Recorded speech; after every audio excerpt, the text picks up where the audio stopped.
800 000 personnes atteintes en France. 165 000 nouveaux cas par an. Après 85 ans, une femme sur 4 et un homme sur 5 sont victimes de la maladie d'Alzheimer. Le prix, créé en 2011 par la Fondation Claude Pompidou, est doté de 100 000 € destinés au financement de matériel technologique de haut niveau. Luc Buet, vous êtes directeur de recherche au CNRS et vous dirigez l'unité INSERM 837 du Centre de recherche Jean-Pierre Aubert à Lille. Vous êtes lauréat 2013 du prix Claude Pompidou pour la recherche sur la maladie d'Alzheimer.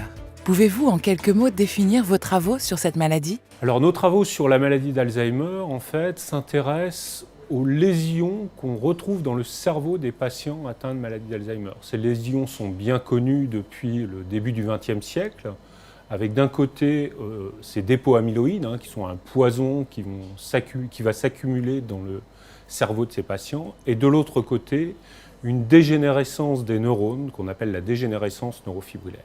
On s'intéresse en particulier à cette dégénérescence neurofibrillaire qui résulte de l'accumulation d'une protéine particulière appelée la protéine Tau, qui va se propager dans le cerveau depuis l'hippocampe, qui est le siège de la mémoire, jusqu'aux régions du cortex qui permettent d'analyser l'environnement. C'est ce qu'on essaie de comprendre au sein du laboratoire.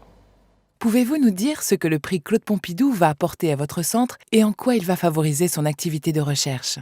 Le prix Claude Pompidou pour la recherche sur la maladie d'Alzheimer nous sera très utile pour étudier cette pathologie Tau et comment elle se propage dans le cerveau des patients atteints de maladie d'Alzheimer. En effet, on a développé au sein du laboratoire des modèles expérimentaux où la pathologie Tau démarre au niveau de l'hippocampe, siège de la mémoire, et comment elle se transmet aux cellules nerveuses des autres régions cérébrales.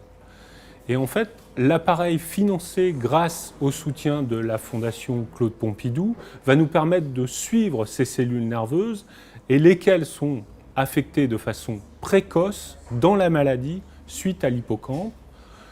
Cette cinétique de pathologie Tau avec ces cellules nerveuses affectées les unes derrière les autres, une fois identifiées, nous permet de mieux définir pour un diagnostic de la maladie d'Alzheimer, mais également de tester des molécules à visée thérapeutique en se disant telle population neuronale reste épargnée alors que d'autres sont encore affectées. Donc on aura une vraie plus-value pour tester à la fois des approches diagnostiques et thérapeutiques de la maladie.